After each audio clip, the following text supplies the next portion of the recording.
hati yang penuh kegundahan, jiwa yang penuh dengan kebingungan, hidup yang penuh dengan sesak dan segala macam hal yang sempit, penuh dengan masalah. Setiap hari datang masalah, dan masalah selesai datang masalah lainnya. Ya Allah, kami hidup di bumi-Mu dengan kehendak-Mu, ya Allah. Ya Allah, jauhkanlah cobaan-cobaan dan bagi kami, naikkan derajat kami tanpa perlu cobaan. Kau yang mampu membuatnya dan tiada satupun mampu membuatnya. Ya Allah, naikkan derajat kami semakin dekat ke hadirat-Mu dengan berzikir menyebut nama-Mu, ya Allah. Ya Allah, ya Allah. Jauhkan hujan yang membawa musibah, datangkan hujan rahmat-Mu. Jauhkan musim kemarau yang membawa musibah, dan datangkan kemarau yang membawa rahmat-Mu. Ya Allah, ya Allah, ya Allah, ya Allah, ya Allah, ya Allah, ya Allah.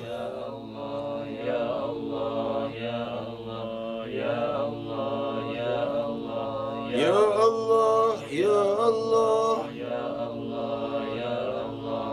ketika Engkau bertajalla, menunjukkan zat-Mu yang maha indah dan maha berwibawa, ketika Engkau berkata kepada penduduk sorga, kumpul semua penduduk sorga, masing-masing dengan amalnya dan cahayanya dan kekayaan daripada amal pahalanya. Ya Allah, di saat itu Kau berfirman kepada malaikat, irfa'ul hujub, angkat tabir yang memisahku dengan mereka, biar mereka melihat keindahan-Mu. Lantas Allah berfirman, assalamualaikum ibadi, undur ilayya, salam sejahtera hambaku, pandanglah keindahan-Ku. Maka seluruh manusia pun bersujud dari takutnya kepada Allah, dan gemuruh langit dan seluruh alam yang ada, sorga bergemuruh dan seluruh malaikatnya. Ya Allah, ya Allah. Maka Allah berfirman pada mereka yang semuanya bersujud, irfa'u ru'usakum fa inna hadza darul jaza' laisa bidaril amal. Angkat kepala kalian, unduru ilayya, pandanglah aku. Ini adalah tempat membalas daripada perbuatan, bukan tempat beramal. Tidak ada amal di sini. Di sini yang ada kenikmatan. Itulah kehidupan abadi yang dijanjikan padamu. Ya Allah, ya Allah. Jika kami tidak sampai ke sorga, kemana tempat kami? Tidak ada tempat kedua selain neraka. Kemana akan Kau taruh nama kami, ya Allah? Malam 1 Rabiul Awal ini kami mohon, kami dan keturunan kami dan ayah bunda kami dan nenek moyang kami, jauhkan semuanya dari neraka, ya Allah. Jauhkan dari pengikut Dajjal, jauhkan daripada pengikut Ya'juj Ma'juj. Ya Allah, ya Rahman, ya Rahim, ya Rahim, ya Allah, Ya Rahman, Ya Rahim. la ilaha illallah, la ilaha illallah, La ilaha illallah, la ilaha illallah, la ilaha illallah, La ilaha illallah, la ilaha illallah. La ilaha illallah.